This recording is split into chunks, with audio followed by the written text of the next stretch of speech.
Time may be more permeable than we think.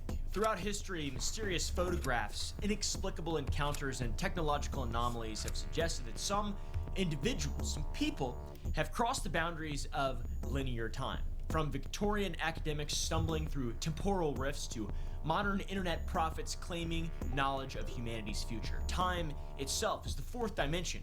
It is a vast ocean, and some don't wade through it like the rest of us. They skip across time like a stone, defying the current and disappearing into myth. Today's video is about, in my opinion, the most convincing evidence of time travel. You've seen all the time. Videos pop up on Reels, TikTok. I am from the future. I am time travel. They predict stuff. It almost never comes true, but there are a few things out there that seemingly cannot be explained. It's incredibly mysterious. Follow me down this little rabbit hole.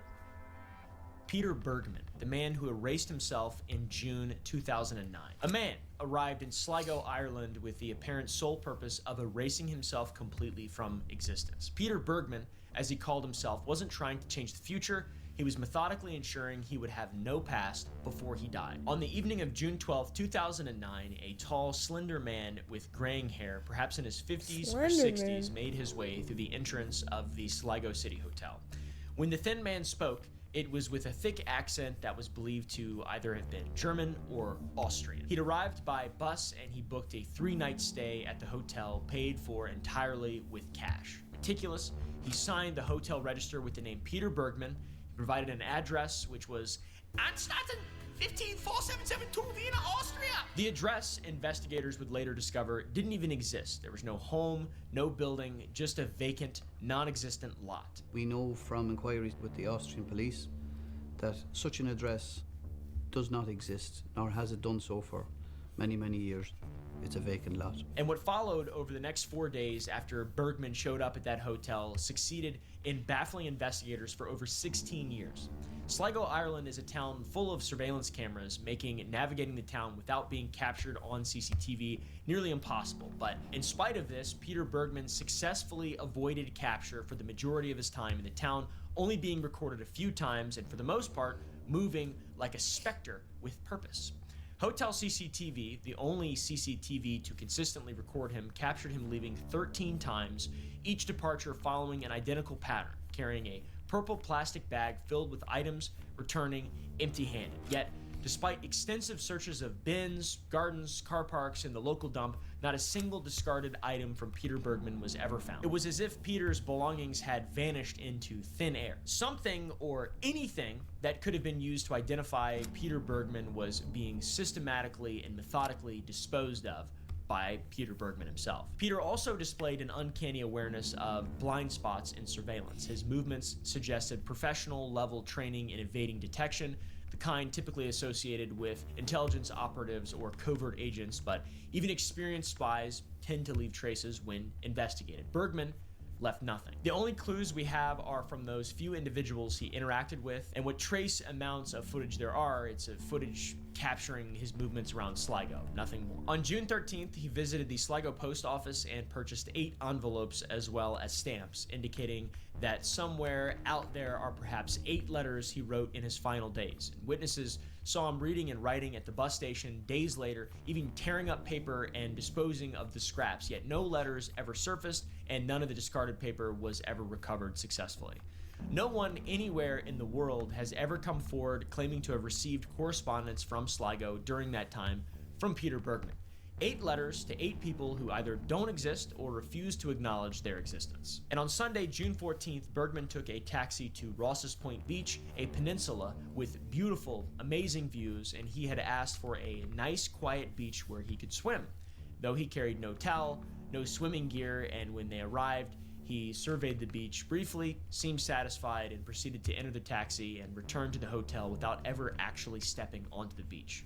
Extremely bizarre behavior. We now know that Peter had been choosing the place that he would die. Bergman had chosen his exit point with the same precision he'd applied to everything else, and investigators believed he intended to have his body wash out to sea to complete his erasure, but the tides betrayed him and washed his body back to shore, leaving the one uncontrollable factor to Peter, and that being the one that spawned this entire mystery. His body was found on that beach. The meticulous nature of his desire to be unknown went well beyond normal human dedication. Every label from his clothing had been carefully cut, not torn, but precisely removed with scissors. Police collected any means of identifying Bergman. His fingerprints, his DNA, they circulated it to police forces internationally, but it never turned up any results. This man never existed.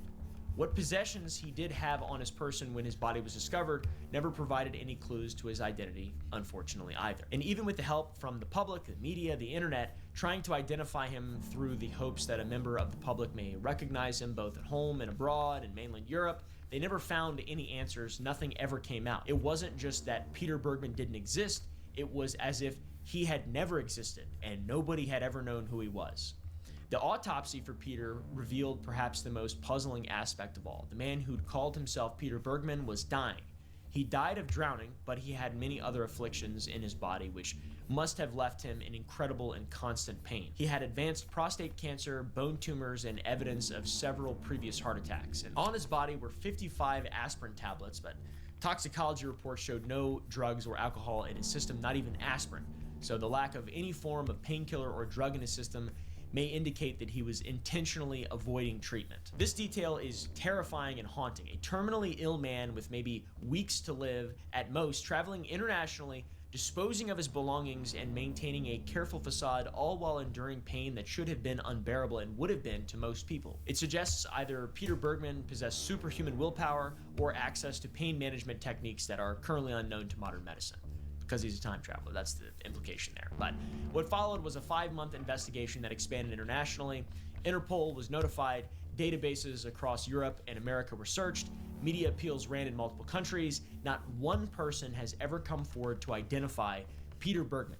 Think about that, it's insane.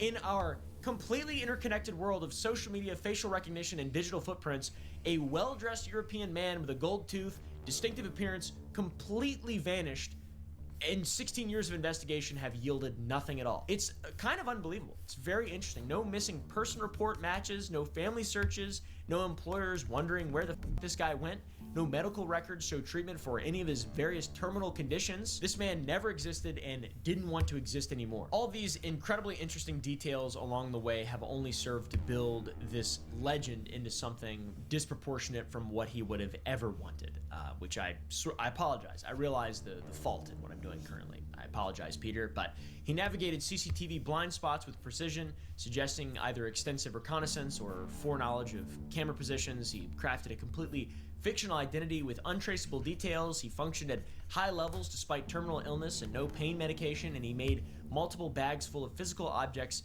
disappear without a trace completely in spite of intensive searches. And as of 2025, the case has gone cold and remains in what Detective Inspector Mulderig calls sleep mode, waiting for someone, somewhere to move the mouse and bring it back to life. But with each passing year, the likelihood of this happening diminishes, memories fade, potential witnesses pass away, and evidence degrades. There's no trail of this man. He appeared, meticulously dismantled his life, then it ended with no signs that he existed in the first place, like a man out of time with no way of returning to it. So there's many theories, obviously. Could have just been a man who was just super meticulous throughout his entire life, having lived a life not interacting with society. That seems unlikely, but it's possible. He could have also been a time traveler. That's the conspiracy. This man never existed. That is not a conspiracy. He existed. He was clearly alive right then and there, but he didn't exist. And there's no other evidence. It's confusing. Interesting, confusing, tragic as well. At the beginning of the new millennia, between the year 2000 and 2001, the internet's first major time traveler emerged from the digital shadows. His name was John Titor. I'm not exactly sure, but he used the handle TimeTravel01. Bit on the nose.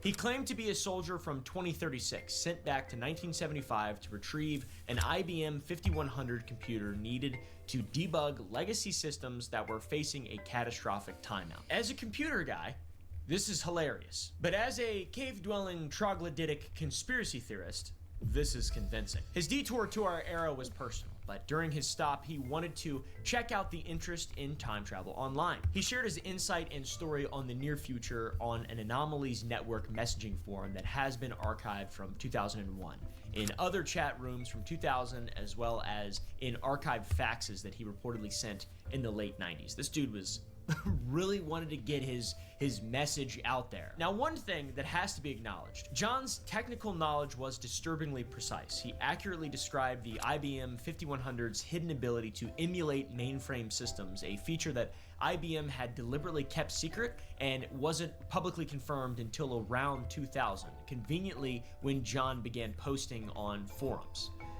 Very suspicious. He even referred to a Unix timeout error that resulted in a technological collapse in 2038, but he was sent back to 1975 to prevent it in 2036. And the Unix timeout is a very real issue that systems could face if computers still count time in seconds, and if not remedied on January 19th, 2038, operating systems and software running 32-bit could malfunction. This is a real, genuine thing.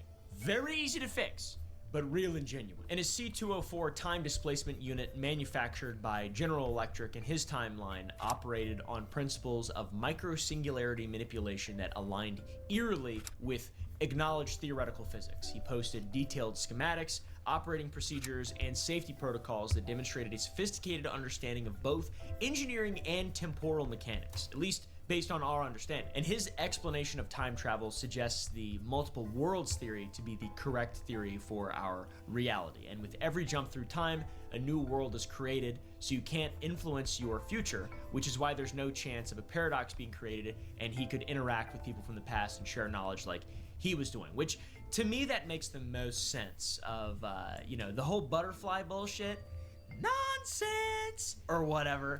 I don't know, it doesn't make sense. Like, the simulation thing makes the most sense. You're just creating different save games, if you will. So John came from a future of societal collapse and rebuilding and warned us of what was to come. His predictions included a new American Civil War in 2005, which didn't happen, and also Russia launching a nuclear strike against major American cities in 2015, which also, as far as I'm aware, didn't happen. That is what happened in his timeline, in his past, and at that point in our future. So obviously these predictions failed to materialize, or maybe they did.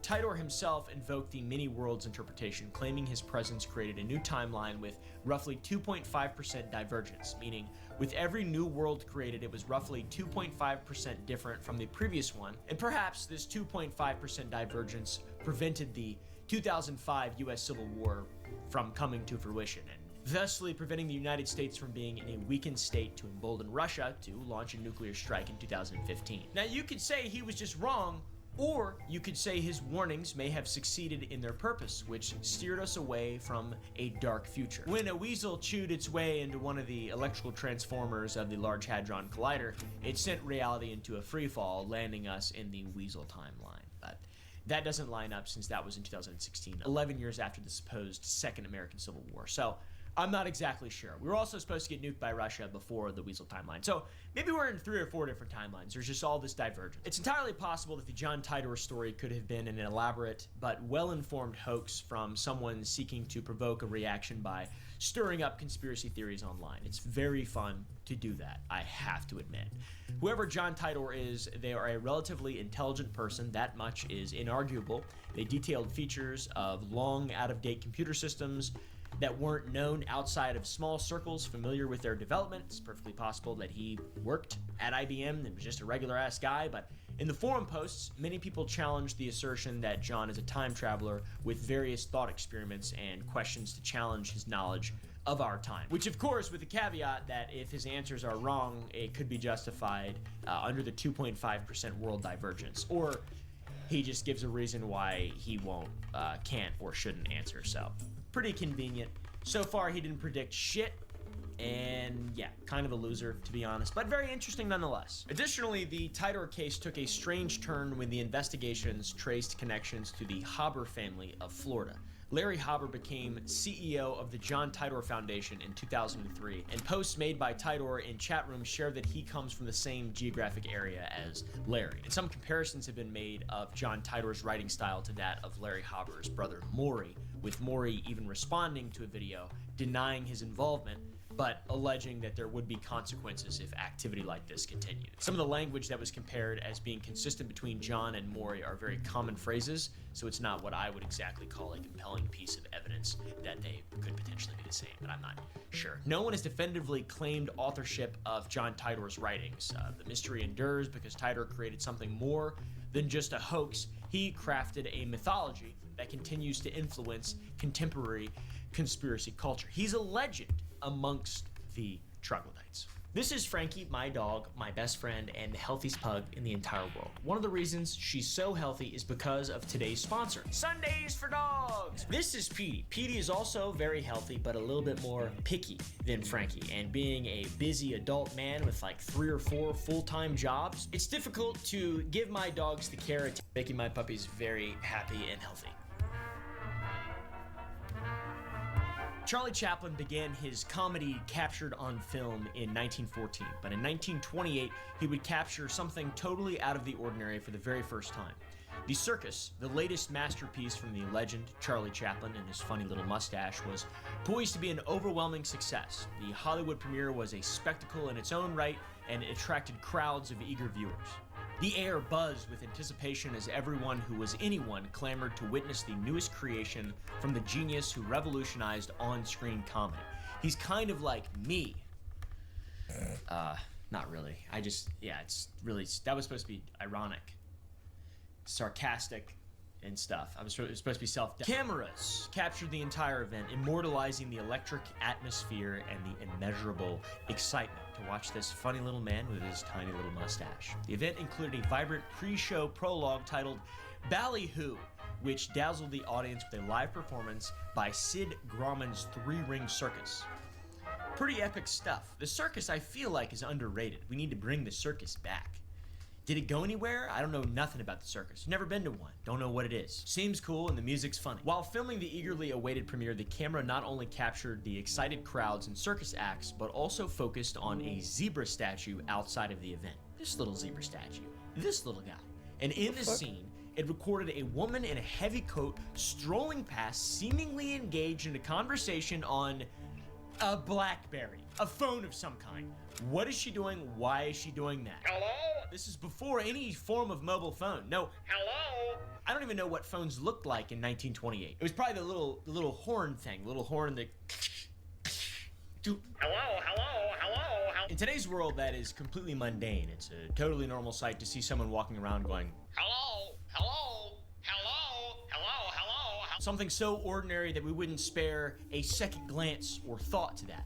However, witnessing this in the context of the past leaves many bewildered, scratching their heads in confusion, like idiots, like myself. Back in the year 1928, the concept of smartphones or cell phones or any form of mobile phone just didn't exist. Wireless communication was of course thought of thanks to our boy Nikola Tesla, but the idea of that being a widely applicable thing that people just can get at a store, let's just say the Apple Store wasn't around yet. So the question naturally arises, what could this person possibly be holding in their hand and who were they speaking to? You see, the first cell phone call wasn't made until 1973, when a man by the name of Martin Cooper, an engineer at Motorola, called Joe Engel, the head of Bell Laboratory, which was then owned by AT&T. And this call that Martin made was essentially a troll call to flex on AT&T that Motorola had beaten them into creating the first usable cellular phone. And I said, "Hi, Joel, it's Marty Cooper." "Hi, Marty," he says. "I'm calling you from a cell phone, but a real cell phone, a personal, handheld, portable cell phone." There was silence at the other end of the line. Hello? You bitch.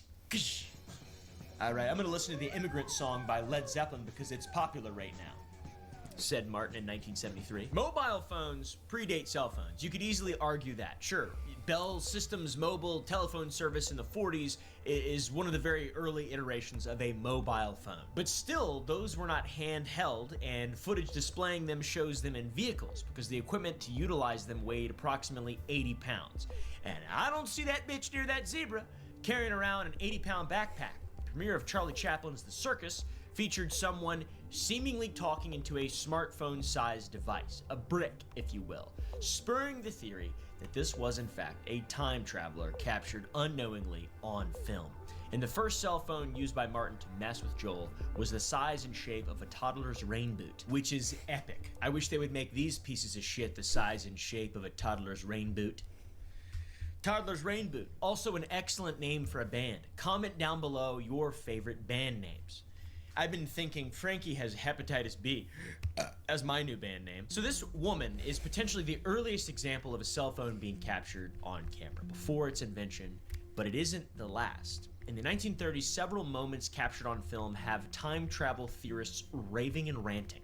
One specifically, after two women, one in 1937 and one in 1938, were recorded while seemingly using technology still decades away from development. The first shows a woman walking among a group of other women in headscarves, a common piece of clothing in European cultures, baba ganoush. Now, while the footage is low quality, low resolution compared to what we have today, it appears as though she is the only woman not wearing a headscarf, with her hair either worn up or wearing a hat of some kind. And that is not what has captivated the nearly 2.5 million people who have viewed the video uploaded to YouTube. It's the hand held near her ear as she speaks into it like she's holding a cell phone. What the f? That's some crazy shit. That shit makes me want to sing like Hugh Jackman. The winner takes it all. Now, the second one, like the first one, shows a woman walking among a group of women. Like the first woman, this one is also talking with what appears to be a cell phone held close to her ear. There's also a bit more information circulating about this sighting than the one from the year before. One video sharing this footage claims that it was filmed outside of the Aluminum Company of America plant in Messina, New York in the description of the video, while the others state it was outside of the DuPont factory in Massachusetts. These are two vastly different locations, but the claim of DuPont comes from a YouTube user that alleged that this was their grandmother, Gertrude Jones, and it was in fact an experimental wireless phone. Somebody called Jeff Gordon. Holy shit. That's a DuPont NASCAR reference. Smash like. I'm from the South. We love going left. Come on now. Come on now. Hey, easy.